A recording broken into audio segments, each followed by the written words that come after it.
السلام علیکم ورحمۃ اللہ وبرکاتہ۔ محترم ناظرین، اسکرین پر آپ جو دو اشخاص کو دیکھ رہے ہیں ان میں ایک یونس الگوہر ہے اور دوسرا انجینئر علی مرزا۔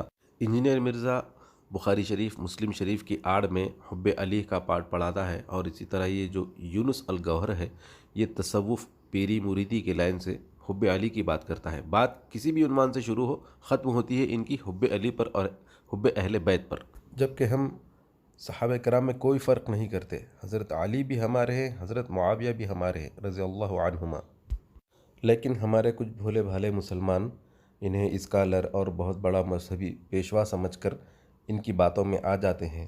اب میں ویڈیو شروع کرتا ہوں۔ اس میں آپ دیکھیں گے کہ کس طرح یہ ہر ٹاپک سے حب علی پر آ جاتے ہیں اور اپنی رافضیت پھیلاتے ہیں۔ جیسا ہے ہی کوئی نہیں، بنو امیہ تھے، شاہ ہی کوئی نہیں۔ کیسے؟ حضور نے تو کہا ہے کہ انا مدینۃ العلم وعلی بابہا، جو علم کا شہر، جو علم کا دروازہ، ان سے کوئی حدیث نہیں ہے، اور سارا علم آ رہا ہے بی بی عائشہ کی طرف سے۔ کیوں؟ کہ وہ علم نہیں ہے، وہ ساری جھوٹی حدیثیں ہیں۔ انا للہ و انا الیہ راجعون۔ ضائع ہو گیا، لیکن وہ تو فوٹو اسٹیٹ، فوٹو کاپی تھی، اصل تو قرآن مولا علی کے سینے میں تھا۔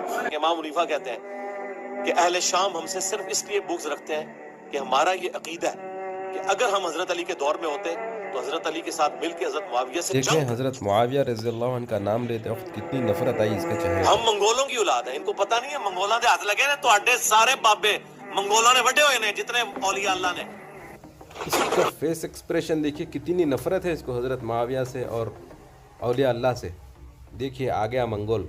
اب جب منگول کی اولاد ہے تو اولیاء اللہ کی شان میں بے ادبی گستاخیاں تو کریں گا ہی نہ انہیں۔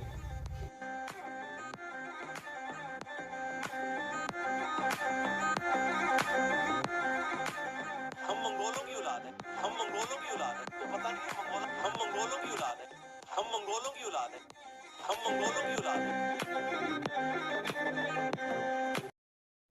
کہ ہم تک جتنی بھی حدیثیں نبی علیہ السلام کی پہنچی ہیں، کسی بھی شخصیت کی شان میں اتنی حدیثیں نہیں ہیں جتنی مولا علی کی شان میں۔ صحیح مسلم میں حدیث ہے، علی سے محبت نہیں رکھے گا مگر مؤمن، علی سے بغض نہیں رکھے گا مگر منافق۔ کسی ایک صحابی سے بھی بغض رکھنے والا منافق ہے۔ صلی اللہ علیہ وسلم نے دیا ہے وہ مقام اور وہ مرتبہ اور وہ روحانی تعلق 1,24,000 پیغمبروں میں کسی کے پاس ہے ہی نہیں۔ لا حول ولا قوت الا باللہ۔ 1400 سال سے چلی آ رہی ہے۔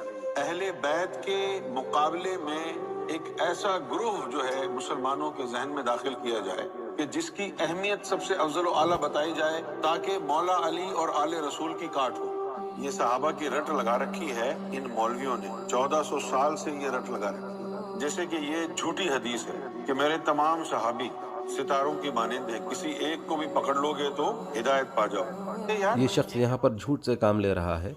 اس روایت کو تلقی بالقبول حاصل ہے، اور فن حدیث کے ماہرین کے نزدیک کسی روایت کو تلقی بالقبول حاصل ہو جائے تو اس کی سند کے ضعیف ہونے سے اس حدیث کی صحت پر کوئی اثر نہیں پڑتا۔ سامعین، یہ ساری باتیں تصوف اور پیری مریدی کی آڑ میں کہی جا رہی ہیں۔ کیا سر کٹانے کے علاوہ اور بھی بہت کچھ انہوں نے کیا تھا، تمہیں کیا معلوم ہے؟ سوائے رونے دھونے کے، مظلومیت کا اظہار کرنے کے، مظلومیت کے جھنڈے گاڑنے کے، کیا عظمت پتا ہے تمہیں حسین کی؟ کیا عظمت معلوم ہے تمہیں حسن کی؟ کیا عظمت معلوم ہے تمہیں امام جعفر صادق کی؟ کیا عظمتیں معلوم ہے تمہیں؟ یہی کہ ان کا سر کٹ گیا، وہ پیاسے تھے، ان پر رحم نہیں کیا گیا، یہ تصویر کھینچ کے دنیا کے سامنے مظلومیت کا پرچار کرتے آئے ہو تم۔ عظمت کی بات تم نے کب کی ہے؟ اس لیے نہیں کہ تم نے عظمت کی بات، کیونکہ تمہیں حسین کی صرف مظلومیت کا پتہ ہے، عظمت سے نابلد ہو۔ یہ جو انہوں نصیحت کر رہی ہیں ان کے اپنے لوگوں کے لیے ہے۔ اب کیوں کر رہے ہیں مطلب؟ تاکہ آپ کو احساس ہو کہ ان کو کتنی تکلیف ہوئی تھی۔ دوسری بات یہ کہ تم سجدے میں سر جا کے کٹا لو، جس طرح امام حسین کا سر کاٹا گیا سجدے میں، لیکن ایک بات یاد رکھنا، وہ سجدہ کہاں سے لاؤ گے، وہ نماز کہاں سے لاؤ گے جب تک حسین کی وہ تعلیم اور وہ سینے کا نور تمہارے سینے میں نہیں آئے گا؟ پھر یہ سر جھکانا سجدے میں اور کٹوا دینا، اس سر کو جھکانے سے پہلے اس سینے کو حسین کے نور سے تو منور کر لو۔ مولانا امام اعظم محمد رسول اللہ صلی اللہ علیہ وآلہ وسلم کی جو وصیت تھی، غدیر خم کے موقع پر اس کا بالکل خیال نہیں رکھا، اور آپ صلی اللہ علیہ وآلہ وسلم کے پورے خاندان کو سوائے چند لوگوں کے، اور اس میں بھی ٹاپ آف دا لسٹ سیدنا حسن اور حسین علیہ السلام کو مظلومانہ طریقے سے قتل کیا۔ نسائی الکبریٰ میں اوپر تلے کتنی حدیث ہیں، میں نے اس اپنے کربلا والے ریسرچ پیپر میں ڈالی۔ ایک تابعی آگے کہتا ہے انجینئر اسلام کو سائنسی مذہب سمجھاوا ہے، اس کے لیے اپڈیٹ آتے گئے، تو اس کے ایک ریسرچ پیپر ہے بکواس، اس میں ریسرچ میں انہیں بتاتے رہتا، جبکہ اسلام آج سے 1400 سال پہلے مکمل ہو گیا، اسی ریسرچ کی کوئی ضرورت نہیں ہے۔ تو ایک جنتی شخص سے بول، ایک ایسا شخص جس نے 8 سال کی عمر میں اسلام قبول کیا، جس نے اسلام کو 0 سے 3 براعظموں میں پھیلتے ہوئے دیکھا۔ المستدرک للحاکم میں حدیث، اللہ تعالیٰ نے مجھے قرآن کے ساتھ مبعوث کیا تو قرآن کی تنزیل کی خاطر مجھے کافروں کے خلاف تلوار اٹھانا پڑی، لیکن تم میں ایک ایسا شخص بھی ہے جسے قرآن کی تفسیر کی خاطر تلوار اٹھانا پڑے گی۔ تو حضرت ابوبکر نے کہا انا یا رسول اللہ، آپ نے فرمایا لا، حالانکہ رسول اللہ کے تک یہ کلام لا ہوتا ہی نہیں تھا، کیونکہ آپ کی زبان پہ نہیں کا لفظ نہیں آتا تھا، آپ سے کچھ مانگتا بھی تھا نا تو آپ لا نہیں کرتے تھے، تو نبی علیہ السلام لا کرتے ہی نہیں تھے، آپ کی زبان پہ نہیں آتا ہی نہیں تھا، جود و سخا تھا آپ کی طبیعت میں، کسی نے کچھ بھی مانگے آپ نے دے دیا، آپ اپنی زبان پہ نہیں کا لفظ نہیں لاتے تھے، لیکن یہاں آپ نے فرمایا نہیں۔ حضرت عمر نے کہا انا یا رسول اللہ، فرمایا لا، بلکہ وہ شخص ہے جو میری جوتیاں گانٹ رہا ہے۔ حضرت علی حضور کی جوتیاں گانٹ رہے تھے، تو صحابہ کرام کہتے ہیں اسی وقت ہم حضرت علی کے پاس آئے انہیں خوشخبری سنانے کے لیے، تو ان کے چہرے کے ایکسپریشنز ایسے تھے کہ جس سے ہم نے جج کیا کہ حضرت علی کو یہ بات پہلے پتہ ہے کہ میں نے قرآن کی تفسیر کی خاطر لڑنا ہے۔ قرآن کی تفسیر کیا؟ سورہ الحجرات کی آیت نمبر 9 کہ جب مسلمانوں کا کوئی گروہ باغی ہو جائے تو اس کے خلاف قتال کرو۔ بھی نمازوں میں اللہ کو پکارتے تھے، نماز کے بعد بھی اللہ کو پکارتے تھے۔ مولا علی کا ماننے والا وہ ہوگا جو مولا علی کی طرح اللہ ہی کو پکارے۔ آگے سنتے جائیں کس طرح احادیث کا نام لے کر، احادیث کی کتابوں کا نام لے لے کر یہ حب علی اور بغض معاویہ کا پاٹ پڑھاتا رہتا ہے، اور اکثر اسی ٹاپک پر بات کرتا ہے۔ اس کی چیخیں نکلتی رہتی ہیں جب حضرت معاویہ کا نام لیتا ہے، تو اس کا فیس دیکھیں کتنا سکڑ جاتا ہے نفرت سے۔ بخاری مسلم کے نام پر یہی سارا کھیل ہے اس کا۔ اول من اسلم علی، پہلا شخص جس نے اسلام قبول کیا وہ علی ہے۔ پہلا شخص جو اسلام قبول کیے وہ حضرت ابوبکر صدیق رضی اللہ عنہ ہیں، میں نماز، تو بچوں میں سب سے پہلے حضرت علی رضی اللہ عنہ نے اسلام قبول کیا۔ ایسا شخص جس نے 8 سال کی عمر میں اسلام قبول کیا، جس نے اسلام کو 0 سے 3 براعظموں میں پھیلتے ہوئے دیکھا۔ 3 بر اعظموں میں کون پھیلائے، ان کا بھی نام لے لینا چاہیے تھا۔ اسلام کا شرازہ بکھر رہا ہے۔ آپ صلی اللہ علیہ وسلم کی مبارک تلوار بھی تھی، مولا علی کی تلوار کا ذکر ہوا ہے تو مولا علی تو پھر بعد میں حضور کی تلوار استعمال کرتے تھے۔ جنگ جمل صفین نہروان حضور کی تلوار سے لڑی ہے مولا علی نے۔ نبی علیہ السلام کے علمی وارث سیدنا علی تھے۔ بخاری میں بھی یہ حدیث ہے میرا یہ بیٹا سید ہے، اس کی وجہ سے صلح ہوگی۔ اس میں امپلائڈ ہے کہ سامنے والا 8 پہ ہوگا۔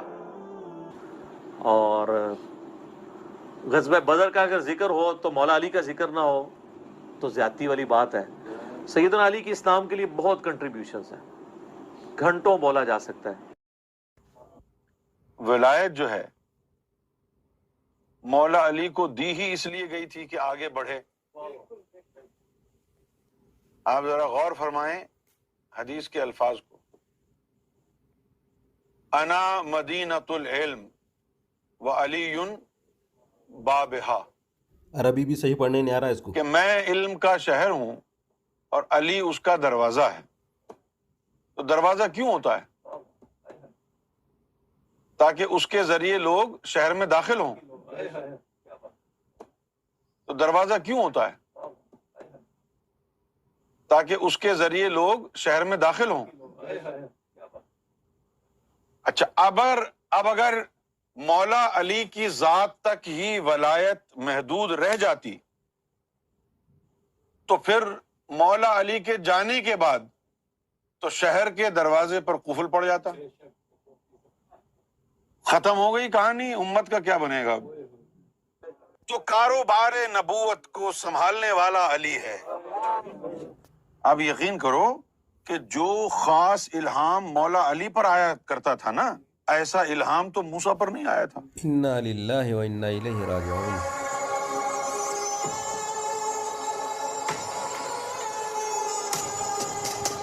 اب دیکھیے نا کہ مولا علی کے لیے احادیثوں میں آیا ہے، حضور صلی اللہ علیہ وسلم نے فرمایا ہے مولا علی کے لیے کہ علی کی حیثیت اور اس کا تعلق میرے ساتھ ایسا ہی ہے جیسا